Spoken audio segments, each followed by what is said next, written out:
and welcome to Marbella with him and her. He is PJ Lopez and she is Hannah Murray. We've had a busy week. We have.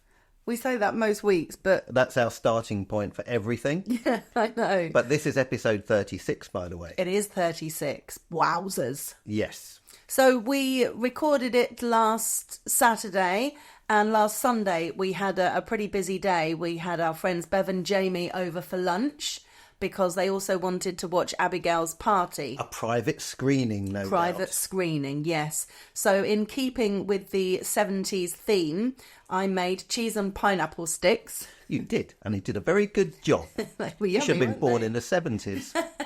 They were really nice. And I had a dream. So did Joseph. King. Oh, yeah, no, and Martin Luther King. Oh, I was thinking Joseph. Okay. I had a dream about making one of the dishes that we like to have at Chef by Divot for Bev and Jamie. And it was such a good dream that I had to do it. And that was making Caesar salad at the table. Yes, well, to be fair, I made the chicken. I cooked that. Oh, the chicken for the Caesar salad. So you haven't started very well with your chicken Caesar salad, have you? It has chicken in it. Yes. Chicken Caesar is a giveaway, all right. yeah? Yeah. So I cooked the chicken. I made the dressing. Are you trying to take it away from me? No, but you did put it together very well. Thank you. That was the whole thing. I didn't need to do all the components. I did the bacon and chopped the lettuce and the cheese. You did. Well done. And I poured the croutons out of the bag. But it was nice. It was a nice little bit of theatre, wasn't it? It was very good theatre. It's almost as if you're on stage. I know. It was delicious as well. It was very good. Love a Caesar salad. And then you did your 5-spice pork, which was very nice. I like a bit of pork. You're just like saying... What? Can't you say something more? I say something and then you go, no. Well, I do like a bit of pork. All right. I like a bit of pork, and do you know what? I rubbed it all over a bit of 5-spice. Oh, don't in you? a sort of massage style. Okay, steady. You did some vegetables as well. Okay, too much detail. Oh, they bought some lovely presents. They bought us around the biggest bag of crisps we've ever seen. That was like the size of my torso, which is quite large. And we're still getting through it. Yes, which is quite good going, actually, because we do like our crisps. We do. Really good crisps. And a massive bag of crisps. And some delicious chocolates from their last epic holiday as well. They do have epic holidays, don't they? They really have epic holidays, yeah. They like to dive. Yes. That's it, is it? Okay. they always... Lots of tropical places. Yes, they incorporate diving into all of their holidays, and they go to amazing places like Thailand and Indonesia, yeah, and Greece. They went diving in Greece to a very special place. Yeah, lovely. Yeah, I'm not a diver. No, me neither. I did it once. I did it in the Great Barrier Reef, and that's like one of the best places in the world to do it. Actual allegedly. diving. Oh yeah, deep sea diving. Yeah. Oh, what, with an aqualung and all that stuff. Well, I don't know what's called an aqualung, but with the proper equipment, yeah. Wow. But with a buddy, like you hold hands with someone and you're just like a few meters underneath. Yeah, but you still had all the tank and everything. Oh yeah. Didn't know you'd done that. Yeah, I did it free when I worked in Australia, because I used to give the divers free rum and cokes, and then they took me out diving. Yeah. But when Mum and Dad came to visit, they took them out as well. Wow. Yeah, it was cool. So we all had to go. Bit of a wheeler dealer, really, aren't you? Oh yeah. But the Sunday lunch was spoiled a little bit. I was crying my eyes out because I smashed by accident, obviously, one of our wedding champagne flutes that my mum had got designed for us. One said Hannah, one said Paul, and yeah. Who got smashed? Paul. Oh, what does that mean? That you need to replace it. Please. Might be a signal for something. No, stop it. No, it isn't. It really, really upset me. I've looked at those champagne flutes ever since we got married thinking, oh, I can never break those, or those must never get broken. So I was absolutely devastated when one broke. I'm glad you broke it. I don't mean I'm glad you broke it. I meant I'm glad it was you that broke it as opposed to anybody else. Right, yeah. Because that would have been difficult. Yes. Anyway, moving on. We then had a very emotional evening. We went to a sort of tribute memorial to a friend of ours who passed away a couple of weeks ago. It was at the Three Monkeys bar, which was his regular haunt. And it was really nice. It was emotional, but it was a really beautiful tribute to Dave. One of the things they did, which I'd never seen before, which was a really lovely touch, is the waitress went round with his drink, which was was it JD Jack and Daniels, Coke? Yeah, drank Jack Daniels, yeah. JD and Coke went round on a tray with his drink, and everybody cheers their drink or glass against his, which was really lovely, wasn't it? Yeah. So Dave was a regular at the quiz, been going for many years, and a good friend to everybody. He was a chef. He even catered one of Sheila's dinner parties, didn't he? He did. Yeah, he was a lovely guy. And rest in peace, Dave. Yeah, he'll be very much missed. Lovely to pay tribute to him, though. Rehearsal on Monday, we were also doing a tribute for June Rendell, who sadly died earlier this year. Our theatre group were. But on Tuesday, we had like a red alert to ensure that basically we were going to cancel. It was a bit scary, wasn't it, Red Alert? So our phones started making this horrendous noise. Wee, like that, wasn't it? I think so. Yeah, something like that. It was a big... I think that was a bit scarier, to be fair. It was a big noise, and they were because it was like 11 o'clock at night. And of course, both of our phones were on, weren't they? So they both went at the same time. Yeah. And then we've just started seeing people sort of like pinging up on all social media saying, "Oh my God, did you get the alert? Did you get that?" So, but there seemed to be two waves of it, because we got the first one at about 10:35. And then I think people got one about half an hour later. Yeah. But and when you read it, it was in English as well, which was very impressive. So it was half Spanish, half English, basically just saying that it's a red weather alert. They're expecting torrential rain that could cause flooding. Flooding, but also that there's something to life, whatever they say. Risk to life. Risk to life, whatever, yeah. That was our evening done, really, wasn't it? We just spent the whole of that evening on social media looking what everybody was saying about it. Yeah. Hoping that it wasn't, not hoping, sorry, this sounds wrong, hoping it wasn't going to be a storm in a teacup, but, wondering, will it happen? Is it as bad as they're going to say? And to be fair, in some parts of Malaga, it was. Oh, yeah, Malaga City got hit really bad, and some villages as well in and around Malaga. That's what I read. So when I read the article about the Dana, they call it, isn't it? D-A-N-A, Dana. They were saying it was going to be east of Malaga, Axarquia. They didn't really mention Marbella, but we were put on alert. The schools were closed. Yeah, and public transport was stopped. There was hardly any rain in Estepona, and all the schools were shut.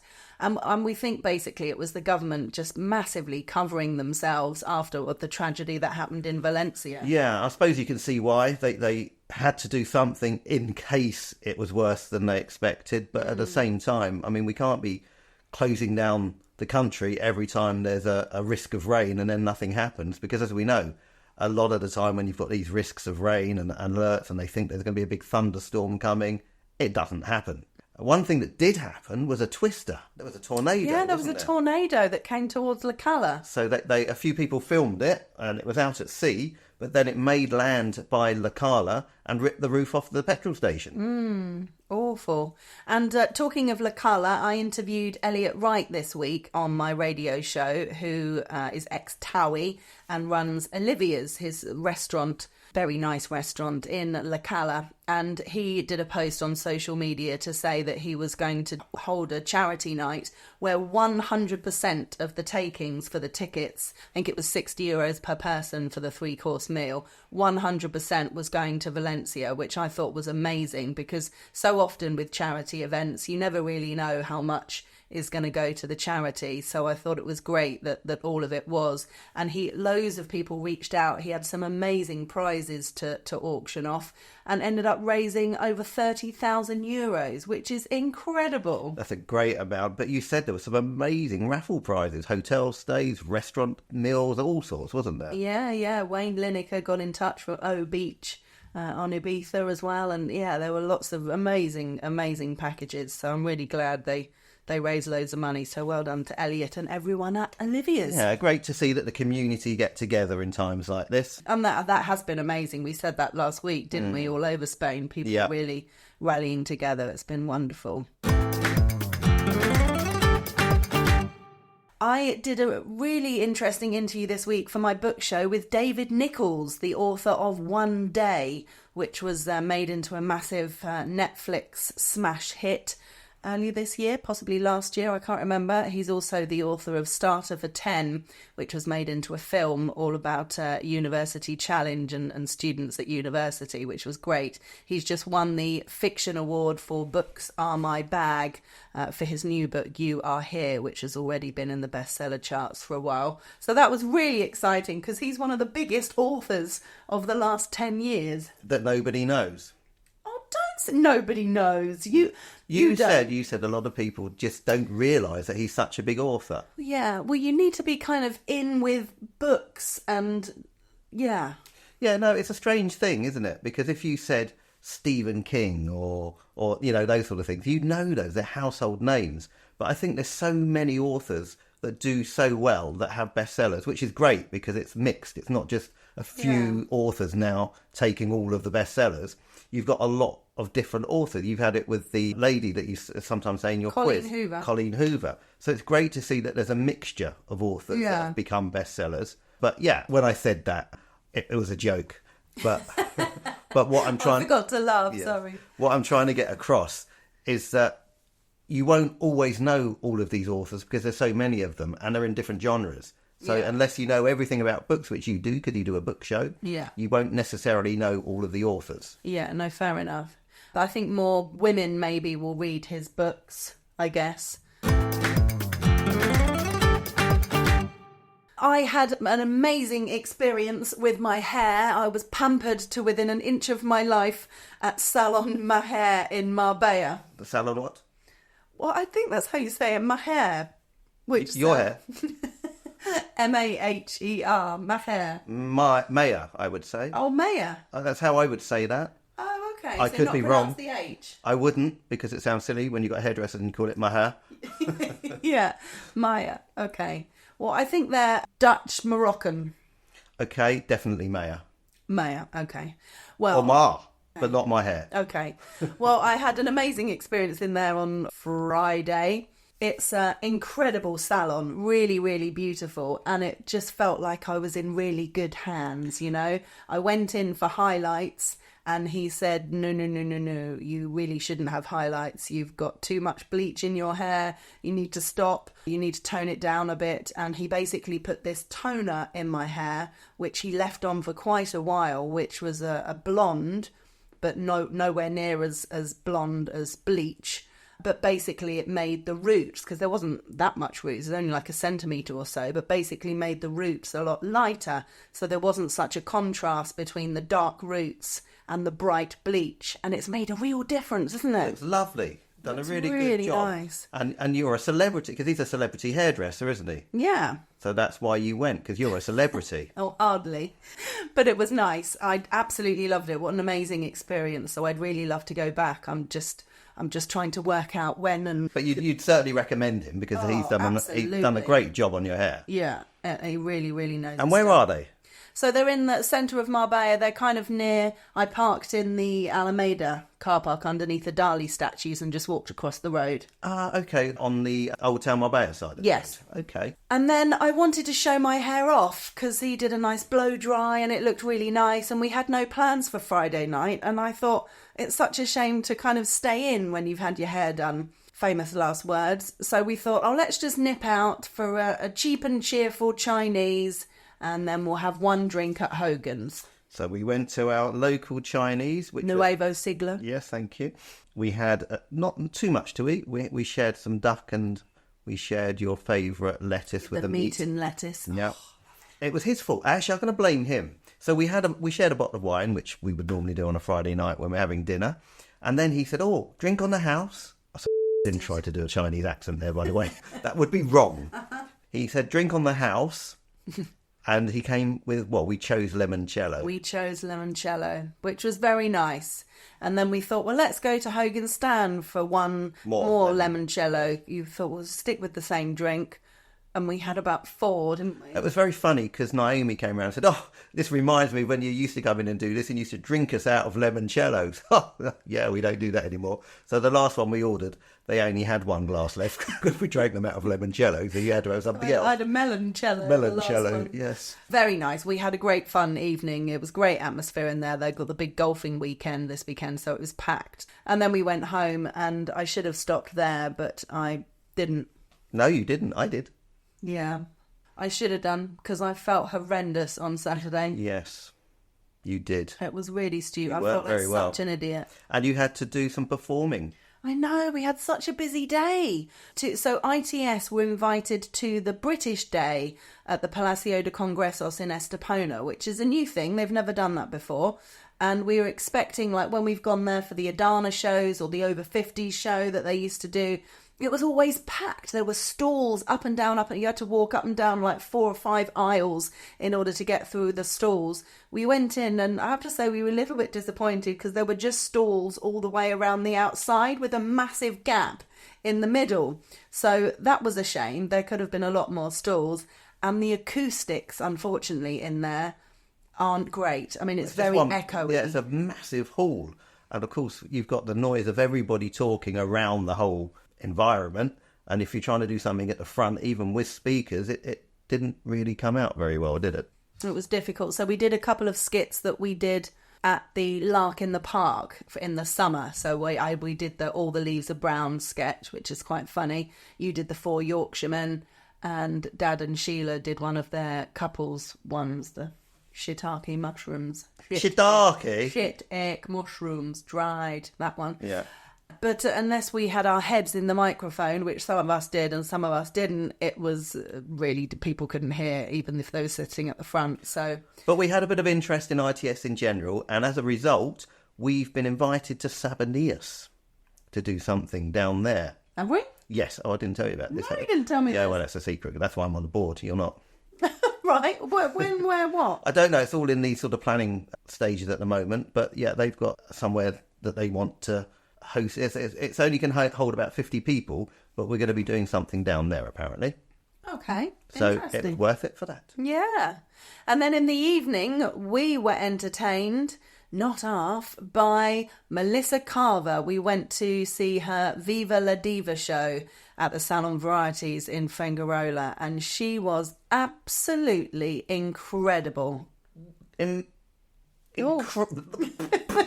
can't even talk. That's how good she was. Incredible voice. What a powerhouse. Yeah, her voice, her stage presence. She had such confidence. You know, she really commanded the stage, all the costume changes, all the choreography and dancing. Absolutely brilliant. And it was singing as well with her, but co-produced by Tony Lear. And together they have Diva Fever, so they go around doing that in La Sala, for example, and other locations. But yeah, amazing evening, wasn't it? Yeah, she was great as well, Tony. And they had a man with them, RJ Music. He was brilliant as well. Luther Vandross and Stevie Wonder and stuff. Incredible. Great voice. So the 3 of them were brilliant. It was an outstanding evening. Yeah. And I drank Coca-Cola and drove. You did. Well done. Thank you. Yeah. And I'm practicing because I'm going to join the tour next time. Mm-hmm. Doing what exactly? I'm going to sing with them on stage, I think. Okay. Yeah, I'm going to offer my services. Mm-hmm. Good luck with that. Thank you. Should we go to the Sir in English? A couple of stories from the... Move in. Told you I could let you get a new bit of sellotape. No, look. It's build. Why can't I just sellotape it? Why? Oh! Right, a couple of stories from the Sir in English. On Tuesday, we will find out whether Rafael Nadal will play in the Davis Cup in Malaga. Yeah, not till about 4 or 4:30. Quite a specific time. Yes, well, it's because the captain will make a decision then. So Nadal's carrying a bit of an injury, and they're not sure whether he's going to be able to play. And he said that he doesn't want to play if he's not fully fit. Why doesn't he put it down? Put what down? His injury. He said he's carrying an injury. Oh, dear God. Sorry, you just can't get the staff these days. Does anybody want to do a podcast with me? Oh, sorry. That tickled me. I can see. Right. Have you finished now? Yeah. Yeah, you've made yourself laugh. No, I'm Yeah, fine, yeah. I'm fine. So it's quite a big deal because this is going to be, if he does play, his last big professional tournament, isn't it? Yes, because he's retiring. Yeah. So all the fans are like massively on tenterhooks because if he doesn't play, that's going to be a massive disappointment. Did you say tent hooks? Tent- You said tent hooks. Tenterhooks. I heard tent. No, tenterhooks. Tent hooks are what you put in the ground to keep a tent up. No, but isn't the saying tenterhooks? Tender hooks, isn't it? Is it tenterhooks? Oh, no, you got me worrying now. I'm going to look it I up. thought it was tenterhooks. I'm sure it's not... Why is it that I know something, then you say something, and then I doubt myself? I've always said tenterhooks. Tender hooks. Tenterhooks. Oh. You see? On tenterhooks. Means Can we waiting scrub this bit out? No, take this bit out. No, because I'm right. No. On tender hooks means waiting nervously for something to happen. Mm-hmm. The word tenter means a frame used for drying and stretching cloth. And is related to tent. So being on tenterhook, there you see, it's all tenterhooks. You learn something new every day, babe. I've been saying that wrong for like 40 Your whole years. That's funny. So yes, Carlos Alcaraz has already arrived on the Costa del Sol, ready to take part in the Davis Cup. The women are taking part currently in the Billie Jean Cup, and the Brits are doing very well. They are. So we've got sort of two of our best players, which is Emma Raducanu and Katie Bolter, and they're both winning their sort of legs of it, and they've got nice legs that they've won. And we're in the quarterfinal, and I think actually as we're putting this together now, they should be playing Canada in the quarterfinals. Oh, go ladies. Yes. And one other thing to mention, which I was quite surprised about, with all the rain that we've been having, there was an article saying that the drought in Andalusia is not over, despite the Dana downpours. Andalusia's reservoirs is only at 34% of their capacity. Yeah, now this is where I get confused, because on one of the articles I read, it said that this particular town had a year's worth of rainfall in a day. Yeah. So how does that work then? If it's had a year's worth of rainfall in a day, but it's still only at 34% capacity. Yeah, I don't know. Well, the year's worth of rainfall hasn't gone into the reservoirs, clearly. Yeah, it's a strange thing, this. It is strange. And I'm not sure God, this sounds controversial now, but I'm not sure whether I believe the numbers, because obviously they want us to use less water. I was about to use the Karcher today on the wall, but I guess that would have been illegal still, because if it's still in a drought situation, we're not allowed to even water the garden. No. Which seems bizarre. It does, it really does. But it's in the paper, so it must be true. Of course. So yes, be sparing with water. Yes. That's what they're still saying. And we will leave it there, I think. I think we've spoken enough. I think we've said enough. Yeah, I'm just off to practice my singing, so... La, la, la, la, la, la. Okay. Yeah, and more practice. Thank you for the delicious roast dinner that you made today, by the way. It was epic. Do you know what I did? I marinated a whole chicken in Thai curry paste overnight. With lemongrass as well. Well, the lemongrass was there for the cooking, really, so that absorbed into the skin. Yeah, and then I cooked it as like a normal roast chicken. It was and really good. The juices that flowed out, I poured in and made a gravy. So I put red wine in with the juices and obviously reduce that down, and then I put coconut milk in it and a bit of bisto. It was really good. And the cabbage was nice as well. You could taste the butter that you'd put in the cabbage. Oh, you did? Yeah, I didn't know if you knew I did that. Yeah, really good. Well done. High five. It is goodbye from him. And it's goodbye from her.